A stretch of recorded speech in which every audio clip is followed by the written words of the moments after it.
정말 합이 맞는 사람들끼리 정확한 정보, 구체적인 정보 재밌게 한번 전달을 해드리겠습니다. 신장식 김필성 변호사와 함께하는 이슈 3화입니다. 우선 두 분 변호사님 어서 오십시오. 네, 안녕하세요. 안녕하세요. 네. 안녕하세요. 아이고 저는 이거 보고서 참 이게 일단 첫 번째 있을 수 있는 일이냐, 두 번째 너무 엽기적이다, 세 번째 어떻게 대선 후보하고 이런 게 연결될 수 있을까 이런 생각을 했는데요. 우선 첫 번째 주제는 김의겸 의원께서 어제 기자회견, 두 번의 기자회견을 거쳐서 밝힌 이른바 소가죽을 벗겨서 행하는 이벤트, 뭐 무속 행사죠. 수륙대제라고 그러나요? 이 것에 국민의힘 윤석열 후보 부부가 깊숙이 연결되어 있더라. 그리고 이번에 무죄를 받았던 윤석열 총장이 팀장이었던 이현동 전 국세청장 사건에서도 그분도 역시 이런 쪽하고 연결이 깊숙이 되어 있더라라고 하는 부분을 좀 설명해 볼까 합니다.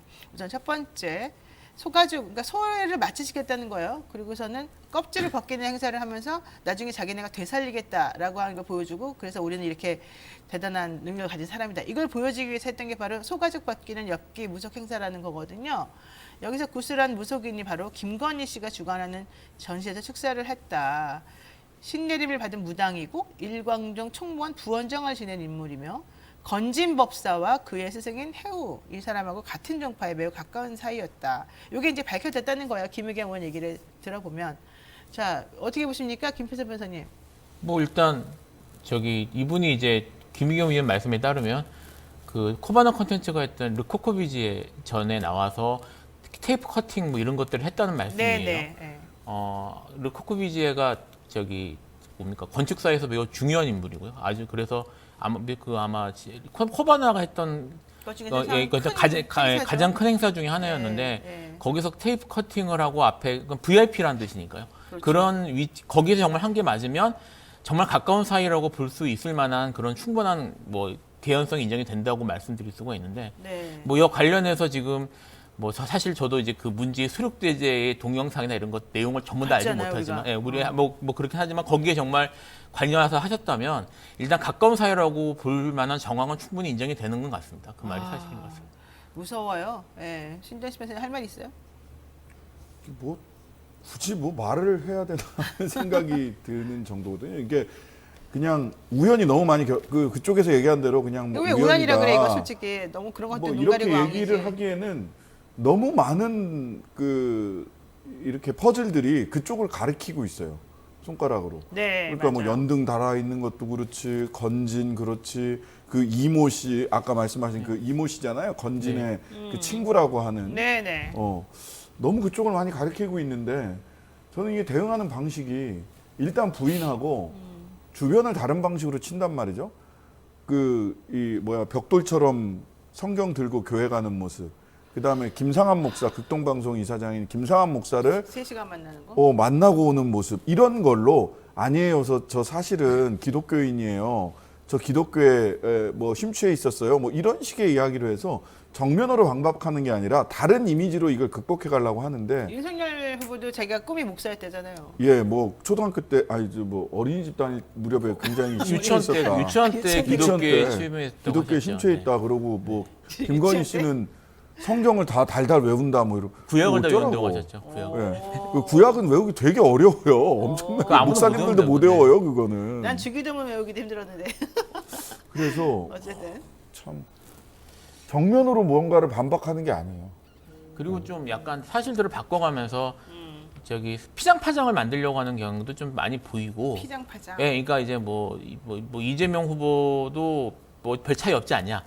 이제 이번에 뭐 문제가 됐던 그런 이름 걸린 그거 같은 연등. 경우에는 연등 걸려서 연등에 이름 걸린 딱 둘이 있잖아요. 걸린 거 관련해서는 대통령 이름도 걸려 있었다. 뭐 이런 식의 대통령 얘기. 이름 없었지. 이름이 없죠. 이름은 대통령이라는 대통령이라고 것만 걸려 있었지. 있었다는 식으로 예. 뭐 똑같은 식이 아니냐 이렇게 얘기를 하고 네. 그다음에 특히 뭐 그때 뭐 사회를 본 사람은 뭐 누구 관계가 있는 사람들 이런 식의 약간 좀 본질을 벗어난 듯한 얘기들을 하고 있어서 네. 그래서 좀 지정란님께서 벌거벗은 임금님이랑 똑같은 거 아닙니까? 증거는 다 맞는데 남들은 다 아는데 본인들만 아니라고 도리도리합니다.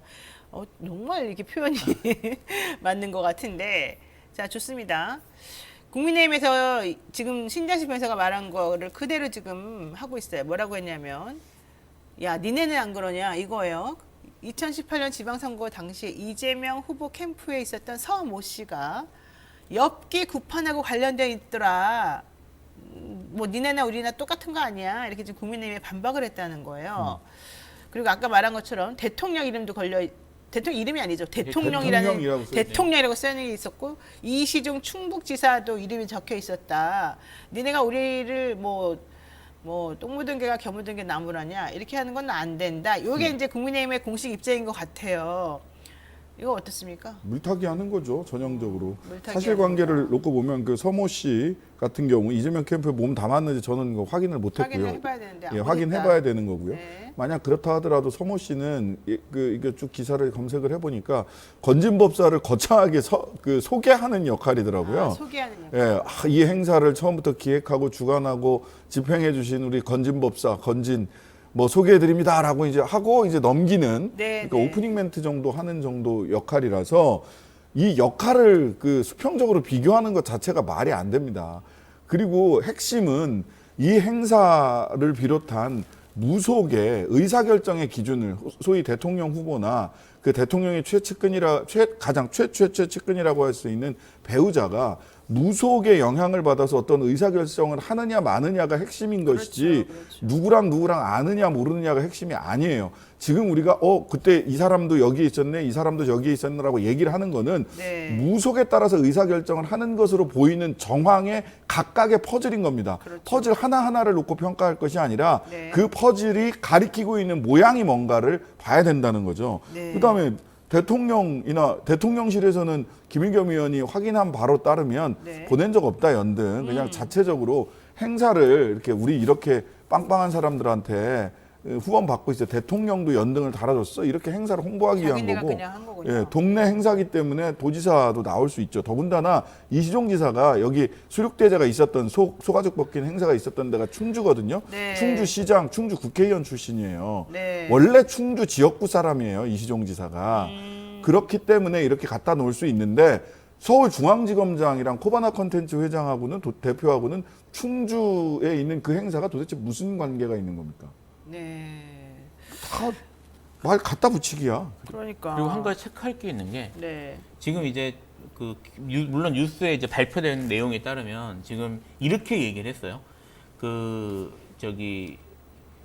지난해 9월 7개 종교단체가 여의도 급동빌딩에서 이재명 후보를 지지할 때 지지자를 대표해 지지 서문을 낭독한 서씨가 이런 사람인데 2018년 당시 그 사람이 사무총장으로 있던 대한불교 종정협의회가 그 행사를 주관했다고 얘기를 했거든요. 문제의 수륙대제를. 근데 그 당시에 2018년 9월에 BTN이라는 불교계 뉴스가 있습니다. 여기서 이 행사를 보도를 했어요. 그러니까 2018년 당시 보도가 있습니다. 근데 거기 어떻게 돼 있냐면 주체가 한국 불교 일광 조계종이 봉행했습니다. 그래서 주체를 일광 조계종으로 특정하고 있고 여기에 대해서 조계종 입장을 일광 조계종 종정 해오스님이 밝힌 걸로 돼 있어요. 그러니까 해오스님이 일광 조계종 이름으로 했고요. 재밌는 게 뭐냐면 연민복지재단이 등장을 합니다. 이 기사에.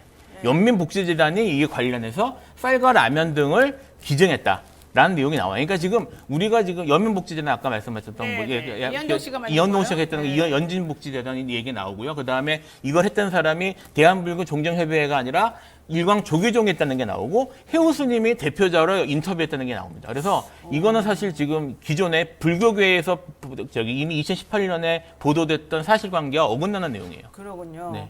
지금 이 얘기를 하니까 사모님께서 도대체가 김건희 이름을 어떻게 알았을까요? 예를 들면 윤석열 총장이야 뭐 유명하니까 정말 본인이 직접 하지 않았다 그러면 뭐 알았을 수도 있지만 부인 이름도 정확히 알고 했다는 거는 본인들이 돈 내고 연등 달아달라고 했기 때문이 사실 아니냐. 그게 중요한 문제라고 저는 생각을 하는데 이게 이제 유명인들 같은 경우에는 이름을 그렇게 뭐 이제 행사의 격을 높이기 위해 달 수도 있어요. 임의를 달 수도 있는 거죠. 달 수 있지만 일반적으로는 이게 불교계에서 이렇게 무슨 연등 행사가 됐든 뭐가 됐든 또는 뭐 기와장 올리거나 할 때는 이름 하나 쓰는데 돈이 많이 들거든요. 그렇죠, 많이 들죠. 100만 원씩 되나? 그렇게 큰 걸 할 경우에는 저기 돈이 꽤 많이 들었을 걸로 보이는데 연등에 거기 보면 또 지금 동영상에 보면 코바나 콘텐츠 세제가 적혀 있어요. 그러니까 네. 동명이인도 아닙니다. 그렇죠. 그러니까 그렇죠. 이름을 그렇게 크게 걸어서 네. 아까 얘기했던 주요 인물들과 동일한 사이즈로 이름을 걸었다는 거는 돈을 많이 냈다는 얘기예요. 그렇죠. 그러니까 이게 그냥 이름을 걸어준 건 절대 아니에요. 그러니까 이 얘기가 나오는 거예요. 그래서 국민의힘에서 아니 대통령도 거기 대통령이라고 써 있는데 그게 무슨 상관이냐라고 말을 하니까 사람들이 뭐라고 하냐면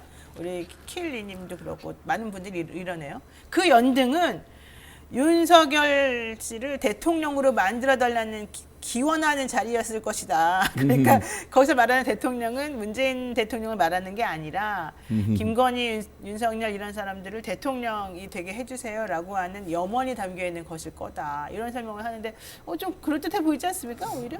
제가 하나 수정해야 될 게 하나 네, 있네요. 수정 있어요. 어제 충청북도에서도 공식적으로 답을 냈네요. 이시종 지사 지사에 대해서? 같은 경우 당시 수륙대에 참석하지 않았으며 도비 지원도 없었고 연등을 걸어달라고 요청하지 않았고 왜 달렸는지 이유로 알 수 없다. 임의로 달았을 가능성이 높다고 공식적으로 이시종 그러니까 지사 그 측에도. 지사가 뭐 예. 한 게 아니라 관여한 게 아니라 예, 자기네가 전혀 임의로 관여한 그냥 거 없다. 권위를 높이기 위해서 자기 행세 권위를 예, 높이기 예. 위해서 이름을 갖다 쓴 이게 거군요. 이제 공식적 입장입니다. 아유 중요한 얘기를 하셨어요. 안 그러면 예. 괜히 억울하실 뻔했어요. 예, 그분은. 그러니까요.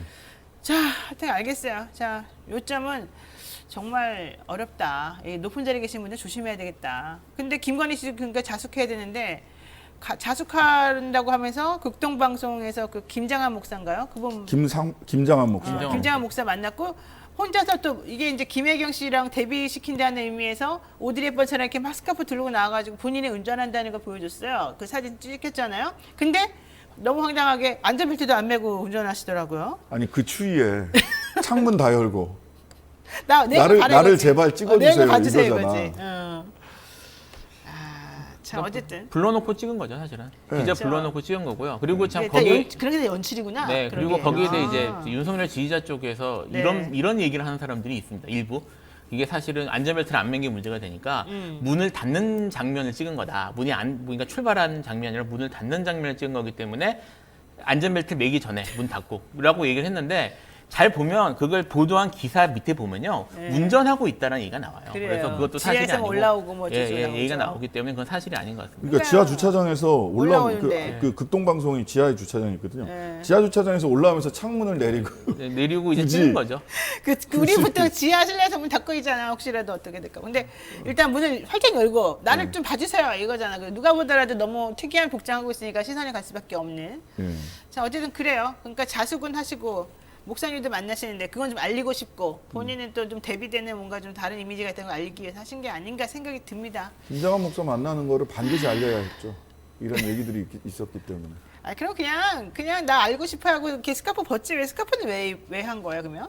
아니 뭐 몰래 갔다 왔다는 이미지를 보여주기 위해서. 그리고 굉장히 또 외모가 주는 이미지가 많이 바뀌었어요.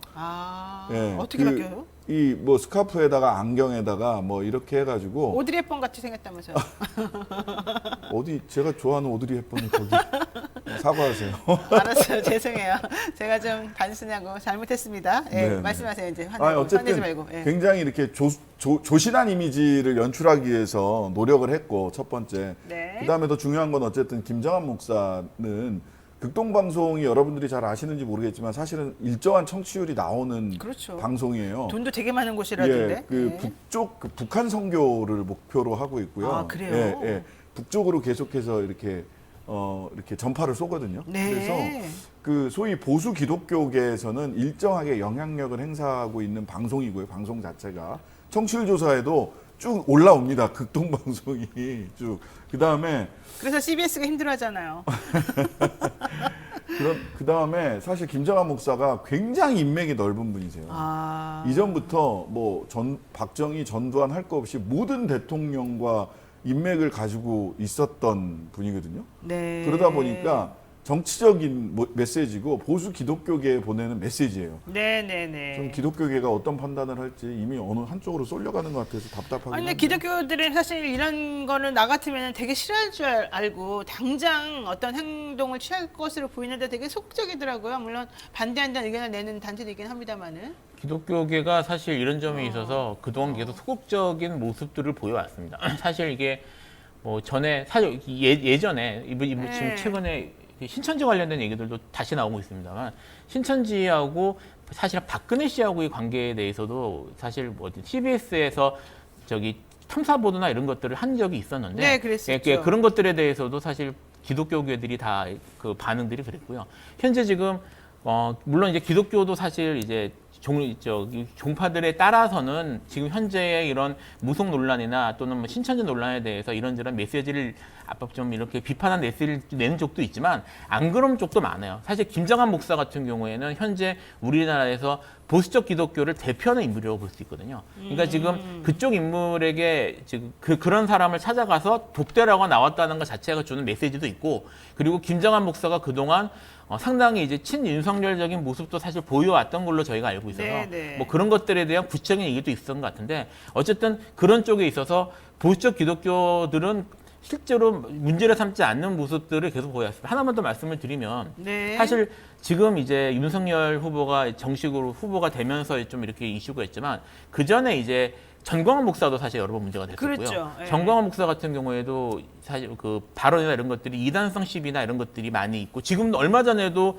뭐 진보적 교단을 자기가 기독교에서 제해버리겠다, 뭐 자기가 삭제하겠다, 뭐 이런 말까지 했다고 제가 들었는데, 그러니까요. 맞아요. 그렇게 들었는데 전광훈 목사의 이단성에 대해서도 사실 논란이 많았는데 네. 결국 그 전광훈 목사의 정치적 영향력 때문에 이단이나 이런 것들에 대해서 말을 아꼈다는 그런 의혹들이 있거든요. 네. 그러니까 우리나라는 현재 지금 보수적 기독교들이 정치적 문제에 연관된 부분에 있어서는 네. 상당히 조심스러운 모습을 보이는 게 사실 맞습니다. 좋습니다. 하여튼간 여러 가지 의심스러운 정황이 너무 많이 나와서 정말 아까 말씀하신 벌거벗은 임금님이라는 생각이 저는 딱 맞는 것 같아요. 우리 눈엔 다 보이는데 본인은 잘 모르는 그런 느낌이 좀 듭니다. 자, 좋습니다.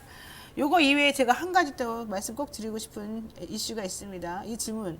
윤석열 후보가 이 뭐 무속 논란도 무속 논란이지만 신천지랑 깊이 관련돼 있다. 근데 또 신천지랑 건진법사랑 뭐 연민복지법인이랑 서로 다 도와주고 후원금 내고 이런 관계라는 게 지금 서서히 나오고 있어요, 보도에. 그런데 이런 와중에 윤석열 후보가 보이는 V자가 상당히 이상하다. 신천지 이만희 씨가 하는 이 V자하고 똑같더라. 우리가 보통 V자 그러면 이렇게 하자. 우리는 이 두 번째, 세 번째 가지고. 근데 이렇게 하는 거예요? 한번 정말 볼까요? 이런 게 있는지? 지금 보면은 총 쏘는 모습으로 저렇게 V자를 만들었어요. 왼손으로 엄지와 검지. 그리고요.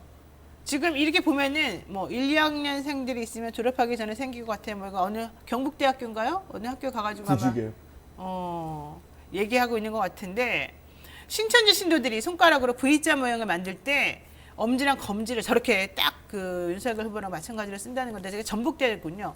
12월 20일에 전북대에서 논란을 일으켰던 그 구직 앱 발언할 때, 그리고 앞에서 예전에 그 10월 대검 국감 당시에도 추미애 법무부 장관하고 갈등 있어가지고 질문이 나왔었는데, 그때도 역시 저런 손가락 모양으로 손가락질을 했다는 거예요. 한번 또 볼까요? 사진 좀 보세요. 자, 왼쪽에 있는 안경 낀 저 파란색 동그라미 있는 부분이 이만희 씨죠. 이만희 씨의 손가락 움직임이 엄지와 검지로 오른쪽 손으로 지금 V자 만들었죠. 바로 옆에 윤석열 후보도 엄지와 검지를 만들었죠. 그 밑에 보세요. 빨간 옷 입고 지금 하고 있는 왼손으로 지금 엄지 검지 만들어가지고 올리고 있죠. 또 맨 아래쪽에 오른쪽 아래쪽 보면 또 역시 왼손으로 엄지와 검지로 V자 만드는 거예요. 야, 이런 거 찾아내는 사람들 뭐 신기한데 이거 어떻게 보셨습니까, 신 변호사님? 정의당의 V도 이거거든요. 이렇게 되는 겁니까? 이렇게 그 정의당은 하는데, 같은 거네. 그래서 저는 뭐 이것도 뭐 이게 상징적으로 이미지상 상징적으로 이렇게 직관적으로 받아들이기 쉬운 거지만, 저는 뭐 그 이외에도 너무 많은 증거들이 팩트들이 있기 때문에 신천지와는 분명히 저는 연관성이 있다라는 의혹을 충분히 받을 만하다라는 생각이 들어요.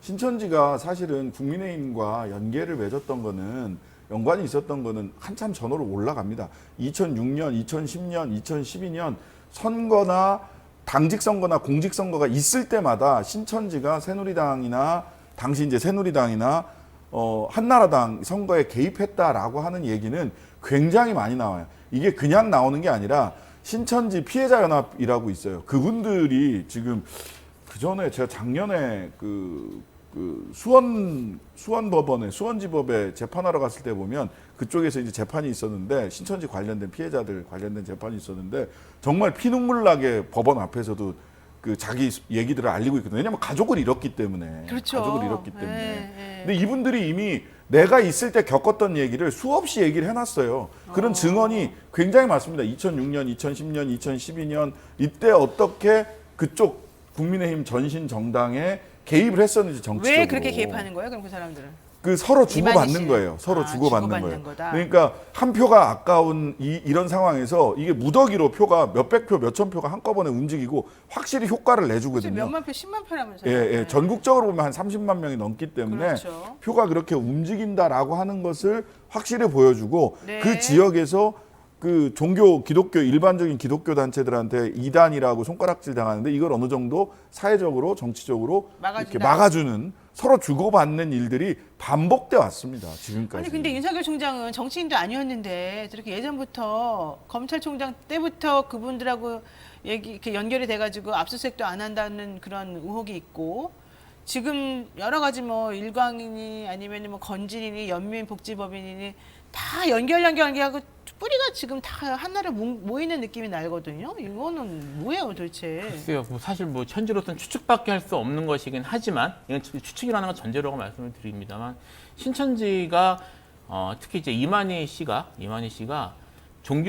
정치적인 문제, 정치 세력들과 이제 연관성을 만드는데 네. 인맥을 만드는데 매우 오래전부터 적극적으로 관심을 가졌다는 얘기들은 있었습니다. 그래서 뭐 사실 아까 말씀하셨던 뭐 이제 박근혜 씨 같은 경우에도 신천지가 박근혜 씨가 사실 좀 정치적으로 어려울 때부터 박근혜 씨한테 도움을 주면서 영향을 맺었다는 얘기도 있고요. 네네. 그러니까 이제 만약에 윤석열 후보가 관련이 있는 게 사실이라면 뭐 그런 식으로 처음부터 뭐 일종의 투자나 아니면 그런 연결성을 생각했을 수는 있겠죠. 네. 하나 더 말씀을 드리면 네. 사실 지금 아까 이제 뭐 신천지 부위 이렇게 한다는 신천지 네. 부위는 기독교계 신문이나 이런 데서는 전부 다 다뤘던 내용이에요. 아, 이제 그래요? 좀 특이하다고. 근데 지금 이제 그 신장시 변호사님 말씀하셨던 것처럼 뭐 이런 식의 부위가 신천지에만 있는 건 아니니까 그것만 갖고 사실은 그렇다고 얘기하기는 좀 어려울 수 그렇죠. 있어요. 아까 나왔다는 얘들도 보면은 꼭 이게 승리의 부위를 할 만한 이 맥락이 상황이 아니죠, 아닌데 그렇죠? 이렇게 나온 것도 있었기 때문에 그런 건 있는데 사실 한 가지 더 눈여겨봐야 될 게 뭐냐면 신천지가 공개되는 그런 행사에서는 얼굴을 가리는 경우가 많습니다. 그러니까 이제 마스크를 쓰고 나오는 경우가 많아요. 스탈 마스크. 아 그래요? 예, 마스크 왜냐하면 신천지의 포교 방식이 기존 교회에 침투해 들어가서 이거를 이렇게 가져오는 방식을 쓰기 때문에 자기들이 신천지라는 게 신천지라는 사실을 알려지면 안 됩니다. 그래서 신천지 공식 행사나 이런 데 같은 경우에는 이미 코로나가 문제되기 전부터 공식 행사에는 마스크를 쓰고 나온 경우들이 많았어요. 이제 주로 이제 얼굴이 아니라 이게 눈 쪽을 가리는 마스크를 많이 썼는데 뭐 요새는 얼굴 같이 가리긴 하지만 네, 특징이 네. 있어요. 각시탈 우리가 알고 있는 각시탈 있잖아요. 네. 각시탈 모양의 마스크를 주로 씁니다. 그게 이게 사실 그 이유는 정확히 모르겠는데 네. 이만희 씨의 특징 중에 하나가 네. 그 엄청 보수적인 그런 교리를 가지고 있거든요. 그래서 뭐 청바지를 못 입게 한다든지 이런 복식이나 이런 것들에 대해 엄청나게 간섭을 합니다. 아, 그래요? 아마 그래서인 게 아닌가 싶은데 이게 그 사실 그래서 신천지의 부위도 그게 이제 이만희의 이니셜에 L을 사용했다는 또 주장이 있고 또 하나는 네네네. 무슨 뭐 어느 영화나 이런 데서 뭐 감동을 받아서 그랬다는 뭐 그런 뭐 여러 가지 얘기가 있습니다만 그 특징 중에 하나가 그래서 마스크가 되게 독특해요. 여기 각시탈이 가장 중요한 게 여기 동그란 게 그렇죠. 들어가는 거니까. 예, 예. 근데 이런 식의 마스크를 쓰는 사람들이 여기저기서 많이 보인다는 거. 뭐 그런 것들이 사실 중요한 또 정황이라서 그렇군요. 그래서 열차 타고 그 호남 쪽 갔을 때 이준석 대표 찍힌 사진 뒤에 보시면 그런 마스크 쓴 청년들이 쭉 서 있어요. 행사에 지역 행사에서. 근데 요즘 코로나 때문이 아니라 예, 아니 그 코로나라고 하기에는 너무 많이 가리고 있어요. 아, 그래요? 그냥 마스크가 아니라 거의 각시탈에 가까운 마스크를 쓰고 있는데 신천지 안에 12개 지파가 있거든요. 근데 그 중에서 네. 이제 영남 쪽하고 호남 쪽이 서로 좀 생각이 다른데 호남 쪽에서 같이 했던 청년들이 왜 그런 각시탈 마스크와 비슷한 걸 쓰고 있었는지 저는 되게 의문입니다, 사실. 그렇군요. 자, 전진규님께서 기독교 입장에서 보자면은 무속, 주술, 무당, 박수 이런 것 등은 다 사탄 마귀를 보는 건데 김장환 목사가 건이랑 손을 잡는 거는 자신뿐만 아니라 천만 기독교인을 샤머니즘에 물들게 하는 배교행위 아닐까요? 이렇게 얘기를 하셨어요. 그렇게 또 볼 수도 있겠군요. 이분들은 근데 그렇죠. 그렇게 단순하게 생각하면 도대체 이해할 수가 없는데. 네, 이해할 수가 없죠. 그래서 뭐 감리교 쪽에 그 젊은 신학자들이나 교수님, 저 목사님이나 이런 분들이 네. 그런 거 안 된다라고 네. 하는 무속으로는 무속 대통령 안 된다라는 그 문건을 그 성명서를 냈단 네, 말이죠. 네, 그랬더니 그렇죠. 또 일군의 또 보수적인 분들이 무슨 소리냐, 그 이재명 선대위에도 무속인들이 결합해 있다. 따라서 당신들의 성명은, 당신들의 그 무속인 대통령 안 된다라는 성명은 니들이 평상시에 그냥 운동권이었다는 입증에 불과하다. 이런 얘기를 해서 도대체 이게 무슨 신학적으로 이게 의미 있는 논쟁인가라는 솔직히 그런 생각이 들었어요. 아유, 잘 모르겠어요. 이 신천지하고 새누리 관계는 2012년에 새누리당으로 당명 바꿀 때요. 그때도 논란이 됐어요. 이만희 씨가 새누리당 이름은 내가 지어준 거다 하니까 맞아요. 그때 한번 그랬어요. 예, 그렇게 얘기를 하니까 새누리당 쪽에서 발칵해가지고 명예훼손으로 이만희 씨를 고소하기도 했어요. 굉장히 아뜨거 발언을 했고 지금 현재 최고위원인 정미경 최고위원이 제 기억으로는 그때 나는 이거 반대했었다. 새누리당이 신천지랑 연관성이 드러날 수 있는 그렇게 오해받을 수 있는 이름이라 난 반대했다. 근데 내가 그 말 했다고 해서 공천을 못 받았다라고 본인이 이야기했던 기사도 제가 기억이 납니다. 이야, 정미경 전 의원이 그랬다는 거예요? 네, 지금 국민의힘 최고위원이죠. 그러니까 정미경 최고위원 한번 모셔와서 한번 확인해 봐야 되겠습니다. 좋습니다. 자, 이 얘기 여기까지 하고요. 두 번째 또 아주 뜨거운 이슈가 있습니다. 윤석열 후보가 검찰총장 시절에 여러분 잘 아시는 검언 유착 의혹 있잖아요. 채널A 기자에게 연락을 해서 한동훈 검사장과 이동재 전 기자와의 통화 녹음에 대해서 물어봤다. 이게 이제 수사 자료, 재판 자료에서 사실 이제 등장을 한 거예요. 그 이동재 기자의 뭐 재판 자료에 보면 물론 무죄 나왔습니다만 그 무죄는 좀 성격이 다르기도 하죠. 어쨌든 그것을 우리가 조금 집중적으로 봐야 될 것 같습니다. 지난 2020년 4월 MBC 이른바 검언 유착 보도 사흘 뒤 채널A의 A 기자는 회사 카카오톡 단체 대화방에 여기서 이 채널A A 기자는 법조팀장이었던 배모 씨를 말하는 거죠. 회사 카카오톡 단체 대화방에 윤석열 당시 검찰총장이 이 음성 파일에 대해서 B 기자를 통해서 물어온다 이런 메시지를 올린 게 있어요. 한번 볼까요? 자, 윤석열 총장이 B 기자를 통해서 계속 물어오고 있나 봐요. 음성 파일로. 자, 그러면 저거는 음성 파일이 있다는 걸 전제로 지금 서로 대화가 오고 가고 있는 것으로 보이는데 이게 만약에 사실이라고 한다면은 검찰총장이 직접 어떤 이제 문제가 되고 있는 의심스러운 그런 회사의 기자에게 접촉을 해서 자기 최측근인 한동훈 검사장과 관련된 내용을 확인하고 있다는 거거든요. 게다가 음성 파일을 달라고 하는 걸 보면은 음성 파일이 있다는 게 전제로 지금 나오는 거잖아요. 그러면은 이거는 한동훈 검사장이 그동안은 우리 없어요라고 말했던 것하고 다르잖아요. 이게 어떻게 된 일입니까? 저 깜짝 놀랐는데. 자, 이건 누가 김필사 변호사님 잘 아시나요? 이거? 뭐 사실 지금 얘기하는 것 자체가 네. 음성 파일의 존재를 전제로 하고 사실 이것만이 아니라 이후에 다른 뭐 카톡이나 이런 내용들 봐도 음성 파일을 전제로 하고 있는 걸로 보이고 그렇죠. 네. 그래서 그렇다면은 이제 물론 뭐 그 음성 파일이 존재한다는 사실을 별개로 당시에 검찰총장이 알았는지 여부는 좀 따져봐야 될 문제이긴 합니다만 네네네. 이거를 알았을 가능성이 충분히 정황상 그렇게 의심할 만한 정황인 건 사실이죠, 사실. 그러니까요.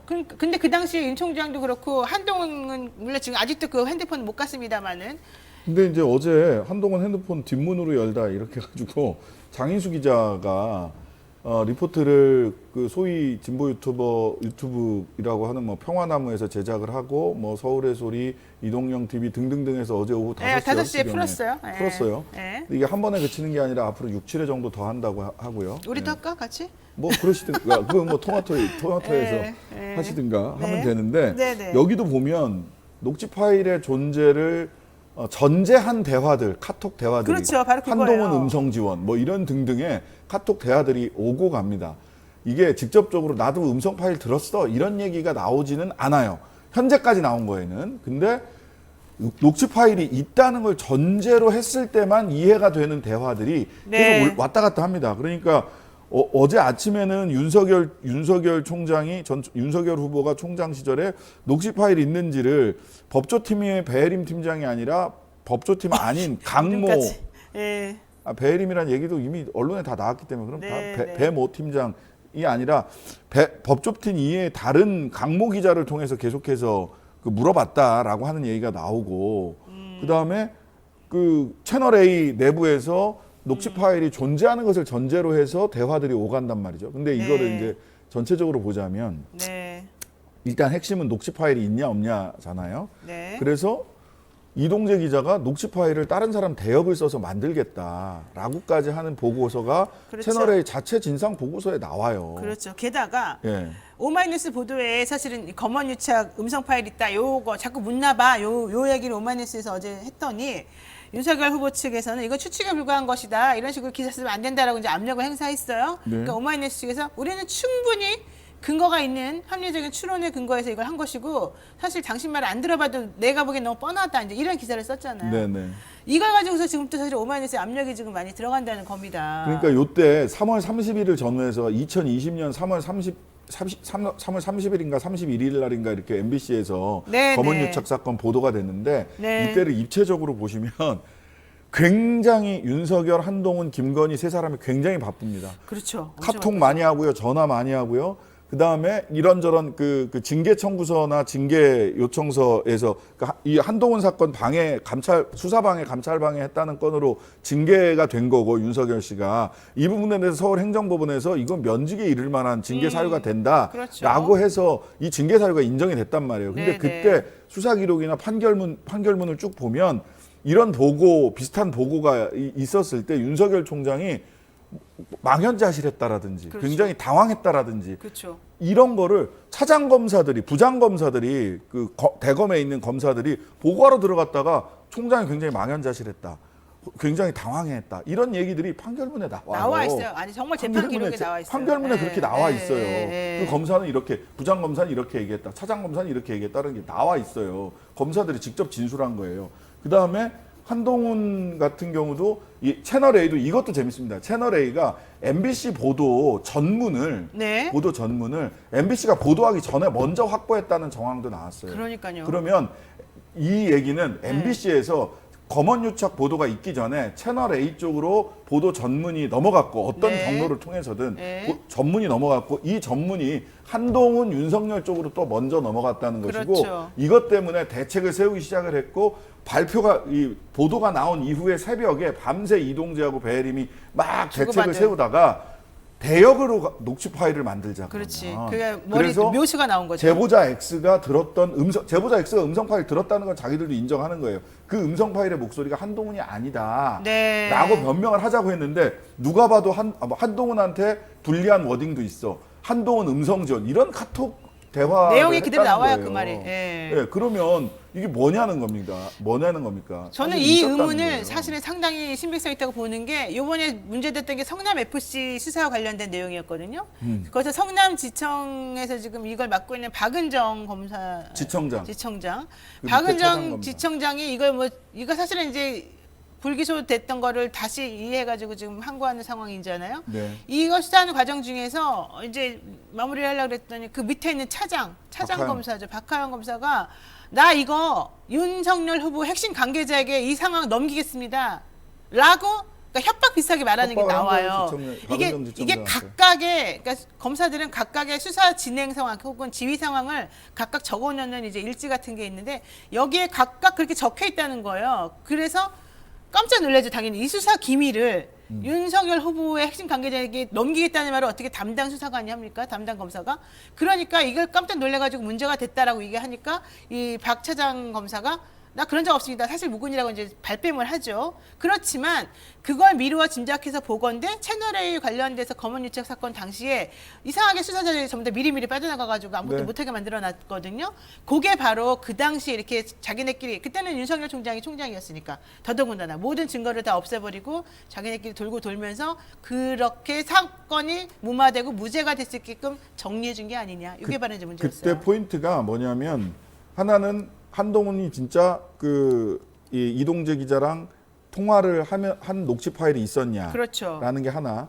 그다음에 두 번째는 대역을 써서 이 문제를 대역 녹음 파일을 만들어서 그런 이 생각을 문제를 하죠. 예. 이게 참 대단한 발상이지 않습니까? 그러니까요. 녹음 파일을 만들겠다. 제보자 X가 들은 얘기는 있으니까 들은 네. 파일은 있으니까. 그다음에 세 번째는 뭐냐면 결정적인 수가 검찰의 반격은 뭐였냐면 고발 사주였던 겁니다. 그렇죠. 검언 유착 사건과 관련해서 제보자 X를 뒤에서 민병덕, 최강욱, 황희석 이 세 사람이 움직여서 검언 유착 사건을 만들었다. 이분이 우리 신재수 변호사님이 그 핵심 당사자예요, 사실은. 그 고발 사주 관련해 가지고 지금 민병대 의원 얘기도 나오는데 그래서 아마 지금 할 말이 되게 많고 제일 정확할 것 같아요. 예, 이 셋을 움직여서 고발 사주 문건을 제가 뭐 보니까 그렇게 돼 있어요. 이 셋을 움직여서 제보자 X를 움직여서 사실 한동훈 검사장이 얼마 전에 유시민 전 장관 재판에 나오면서 제보자 X가 채널 A 기자들을 꼬드겨서 가짜 뉴스를 만들어놨다는 건 전 국민이 다 아는 거 아닙니까? 이렇게 얘기를 했어요. 언론 앞에서. 맞아요. 이 그림을 딱 만든 거죠. 즉 황희석, 민병덕, 최강욱이 제보자 X를 움직여서 채널 A 기자를 꼬드겨서 계속해서 정보를 가지고 오게 한 다음에 채널 A 기자는 거기에 속아서 한동훈이 이런 얘기를 했다라고 하는 거짓말을 만들어내서 네. 자기 후배 기자 채널 A 회사를 다 속여서 한동훈인 척하는 음성을 들려준 거다. 아, 너무 이게 한동훈 씨의 논리입니다. 정말 머리들이 너무 윤석열의 논리고. 근데 이게 고발 사주까지 이렇게 쭉 가면서 한동훈 혼자서 그렇게 했겠냐? 윤석열 씨도 이해 당사자였던 겁니다. 그렇죠. 이 검언 유착 사건에서 네. 유시민을 쳐야 된다. 그때 당시에 2002년 그때 검찰의 분위기가 어떤 거였어요?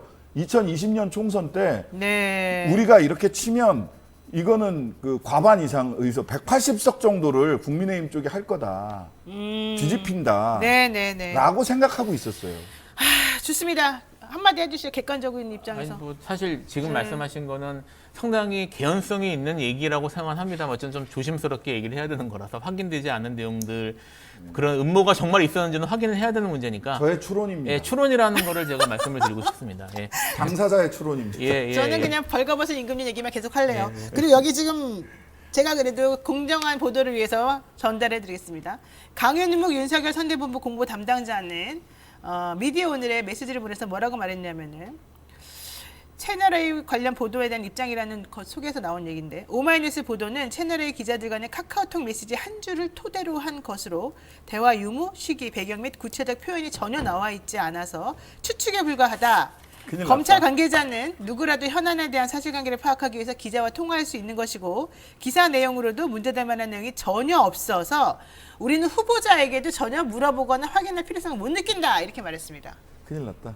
장인수 기자가 앞으로 6, 7회 정도 더 한다고 했거든요.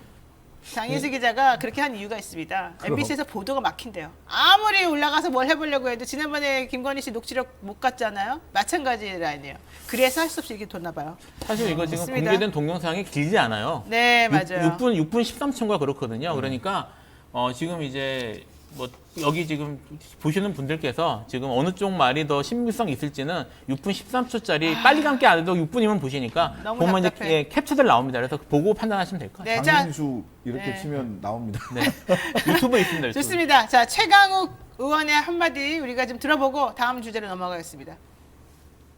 검찰총장에 위치해 있는 사람이 그거를 본인이 그렇게 기자한테 사정해서 알아보지 않아도 알 수 있는 길은 얼마든지 있고요. 어허. 그리고 공식적인 조사가 진행되는 과정에서는 어떤 검사의 일탈이 있다면 그건 당연히 감찰 조사로 규명을 해야 될 문제지. 네네. 그거를 총장이 일일이 전화를 돌려가지고 알아본다는 거는 네. 개인적인 이해관계가 있다고 볼 수밖에 없는 거죠. 어허. 그러면 그 개인적 이해관계라고 하는 검찰총장 위치에 있는 사람이 그걸 본인이 기자한테 사정해서 알아볼 필요가 뭐가 있느냐. 그 당시 수사가 진행되고 있었으니까 관련 자료들 보면 확실히 알 수 있는 것인데 총장이 일일이 전화를 돌려서 알아본다는 거?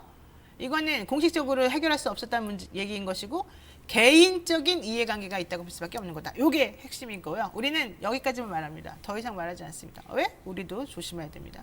자, 세 번째 이슈 이거 하나 할게요. 이게 제가 요번에 오늘 다루고 싶었던 내용 중에 하나인데요. 대장동 의혹을 수사 중인 서울중앙지검이 천화동인 4호 소유진 남욱 변호사로부터 2012년 총선을 앞두고 민주통합당, 그러니까 더불어민주당의 전신이죠. 소속 A 의원 측에 2억 원 전달한 것으로 안다는 취지의 진술을 받았다 이렇게 지금 보도가 났어요. 근데 너무 재밌게도 제가 남욱 변호사를 지난번에 만나러 갔다 왔잖아요. 그 접견을 한 달 전인가 그때쯤. 그리고 며칠 전에 화요일 날 제가 김만배 씨를 접견을 했어요. 그래서 남욱 변호사와 김만배 씨를 둘을 접견을 하면서 내용을 제가 사실 이 얘기를 듣고 왔어요. 그 김만배 씨로부터. 남욱 변호사로부터 그 전에 듣고 왔고, 자, 검찰이 작년 말에 현금 2억 원의 출처를 남욱 변호사와 친한 배모 씨로 보고서 그쪽 조사를 했었다라고 해서 조선일보랑 동아일보가 막 지금 공격하고 있습니다. 제가 여쭤봐야 되는 거 아니에요? 아, 그래요? 이 변호사님. 저한테? 네, 뭐 얘기해 보세요. 예, 네. 뭐 언론의 보도에 따르면 작년 10월, 11월 달에 이미 클리어된 사건이라고 이렇게 네, 보도가 맞습니다. 되고 있는데 네, 네. 그래서 다 무혐의, 관련자들이 다 무혐의 됐다고 하는데 지금 이 시점에 이 얘기가 왜 나오냐? 이 얘기가 왜 나오는 겁니까? 바로 그거예요. 이 네. 얘기가 왜 나오냐? 예. 이게 월요일 날 그때 재판이 있으면서 그때 당시에 또 이제 김만배 씨가 소환이 되고 김만배 씨의 발언이나 이런 것들이 재판이 되면서 요즘에 이제 조금 분위기가 안 좋아지는 걸로 지금 느꼈다는 거예요. 이쪽 라인에서. 검찰 쪽에서. 검찰 쪽에서. 그리고 검찰 플러스 검찰을 대변하는 그 후보님께서. 아, 그렇죠. 그 예. 윤핵관에게 바로 예. 이거 예. 청남 FC 수사 제대로 안 하고 있다라고 그렇죠. 윤핵관에게 꼬발을래요라고 했던 그분들. 바로 그분들. 예. 그리고 대장동의 몸통은 누구냐라고 하는 게 자꾸 분위기가 방향성이 저쪽으로 간다는 거예요. 그래서 그렇죠. 이거는 좀 정리를 해줘야 될 필요가 있다는 생각에서 이 시점에서 이제 이 얘기가 나왔다는 건데. 그래서 제가 그래서 남욱 변호사 또 그렇지만 김만배 씨한테 직접 물어봤죠. 왜냐하면 그렇죠. 김만배 남욱 씨가 변호사는 전달했대잖아. 김만배 씨한테 들었다는 얘기고 자기가 그냥 예. 돈을 그쪽에서 준 걸로 알고 있다는 거잖아요. 직접 그렇죠, 당사자가 그렇죠. 아니니까. 당사자. 김만배 씨 뭐라고 하시던가요? 아니라는 거죠, 자기는 절대. 그리고 남욱 변호사가 사실상 이 건 관련해서 본인이 살기 위해서 말을 막 던진다. 지금. 자기가 예전에 사실 이런 그 남욱 변호사의 진술이나 이런 것도 대질 같은 거 할 때도 받고 다 봤다. 근데 사실이 아닌 말을 좀 많이 하고 있는 것으로 보이고 지금 나오고 있는 그런 특히 뭐 누구한테 돈을 얼마 줬다 이렇게 여당 확인되지 않은 말로 자꾸 하는 거는 네네. 매우 불쾌하다. 뭐 이런 얘기를 좀 했습니다. 그러니까 재판을 하면서 50억 클럽 쪽으로 가고 그것이 국민의힘과 윤석열 연결된다는. 쪽으로 흘러간다라고 재판 분위기가 이러니까 갑자기 작년 10월, 11월에 클리어된 문제를 다시 갑자기 꺼내드는 것이다. 꺼내는 거죠. 특히 이제 언론사랑 같이 네네. 이해관계가 맞아 떨어져서 표정 어떻게 보세요? 일단 뭐 저는 이제 뭐 제가 취재하거나 이런 건 아니기 때문에 네네. 이 사건을 이제 그냥 제3자 입장에서 일반 독자 입장에서 본 입장에 말씀을 드리면 남욱 변호사가 했다는 말이 기본적으로 재전문 이상인 거 재전문 제저전문 정도 수준 되는 내용들이에요. 하는 맞아요, 얘기들이 맞아요. 듣고 예, 듣고 들은 했던 얘기. 얘기에서 과연 뭐 이게 심각하게 뭐 받아들일 만한 그런 증거 능력이 인정이 될까라는 생각이 일단 변호사랑 들었고요. 재밌는 게 뭐냐면 이게 이제 단독 보도를 달고 조선일보에서 나왔는데 조선일보에 이런 대목이 있습니다. 제가 이게 좀 되게 신기하더라고요. 이거를 이제 남욱이 말이 신빙성이 있다라는 얘기를 하면서 어느 2012년 대장동 사업 초기 추진 과정을 잘 아는 한 인사의 의견을 익명으로 보도를 했는데 네. 이 내용이 이렇게 돼 있어요. 남욱 씨들은 당초에 대장동 사업이 민간 개발 방식으로 추진될 것으로 알고 있었는데 2012년 당시 이재명 성남시장이 이를 공영 개발로 그렇죠. 전환하려고 해서 네. 이걸 막으려고 로비할 이유가 있었을 것이다라고 얘기를 하는 거예요. 그러니까 사실 이 내용도 조선일보 내용대로라도 사실 이게 이재명 후보 쪽이나 여권 쪽으로 갈 만한 내용이 아니에요. 그래서 네. 이게 이렇게 이건 기사를 좀 무리해서 쓴 게 아닌가? 이런 생각이 사실은 그냥 들었습니다. 민주당 측의 2억 전달 이 얘기만 나가면 되는 그렇죠. 거예요. 네, 나가면 되는 거예요. 이제 조선일보 기사 내에 이 기사의 신빙성을 그런 식으로 설명을 하고 있더라고요. 그렇죠. 어쨌든 제가 그때 당시에 접견하면서 들은 얘기는 이겁니다. 사실 이재명 시장이 너무 그때 자기네들을 괴롭혔다. 이게 이제 그거는 남욱 씨도 그렇게 말했고 김만배 씨도 그렇게 똑같이 말했어요. 그러면서 김만배 씨가 정확히 말한 거는 25억 아마 성남에서 25억 냈나 봐요. 25억 내고 1,830억짜리 가져갔으면 그 공원 만들어서 가져갔으면 대단한 거 아니냐. 그거 지금 4, 5천억 정도의 그런 가치가 있을 거다. 이제 이런 얘기를 지금 했고요. 그거 이외에 나머지 것들 전혀 말이 안 통하고 그 사람들하고는 뭐 접촉 자체를 한 적도 없고 유동규도 마찬가지로 본인은 알고 있다. 그리고 그 녹취록 본인의 이름과 관련된 녹취록이 자꾸 나가는 것은 정영학 회계사 쪽에 있는 어떤 박모 변호사가 이렇게 이걸 흘리고 있는 것으로 보이는데 이게 이제 검찰 쪽에 자꾸 좋은 정보들을 주면서 뭔가 좀 상황을 조금 하려는 것 같이 보인다. 이건 본인 개인적인 생각을 말했던 것이고 이걸 꼭 전해달라고 했습니다. 자꾸 이 사건을 자꾸 얘기하고 하는데 민간업자 입장에서는 사실 자기네들 회사의 이익을 위해서 할 수밖에 없는 구조였기 때문에 이걸 가지고 배임이라 그러면 좀 답답하다. 특히 이 사건은 정치적 MSG가 너무 많이 뿌려진 사건이다. 이 사건은 그냥 본질 그대로 봐줬으면 좋겠다. 그리고 본인들이 잊혀지길 원한다. 이렇게 말했습니다. 네, 제가 언제 너무 많이 떠들어서 오늘 말씀을 못 들었으면 죄송합니다. 일단 끝났지간 돼서 정리하겠습니다. 한마디만 20초씩 한마디 하실래요? 좀 아쉬우니까? 아니 뭐 그건 딴 건 아니고요. 네. 장인수 기자가 본인은 지금 부친상 휴가 중이고 올림픽도 아니라 스트레이트 제작이 안 되고 있는데 회사 체계상 뉴스데스크에 들고 갈 수는 없는 시스템이었다. 그래서 독자 제작하고 있다라는 게 장인수 기자 본인 피셜이긴 합니다. 뉴스데스크에 들고 갈 수는 없었다. 이게 핵심인 것 같아요. 나머지 다 필요 없는 얘기예요. 우리 그러면은 좀 후속 취재해가지고 또 우리 한번 알려드릴게요. 네. 고맙습니다. 네, 한마디? 아니 뭐 예, 열심히 중립을 지키기에 노력하겠습니다. 네, 알겠습니다. 오늘 두 분 변호사님 고맙습니다. 네, 감사합니다. 네, 감사합니다. 네, 저희 준비한 방송 여기까지고요. 내일은요 우상호 총괄선대본부장 더불어민주당의 우상호 총괄선대본부장 모시고 이야기 나누겠습니다. 여러분 기다려주세요. 고맙습니다.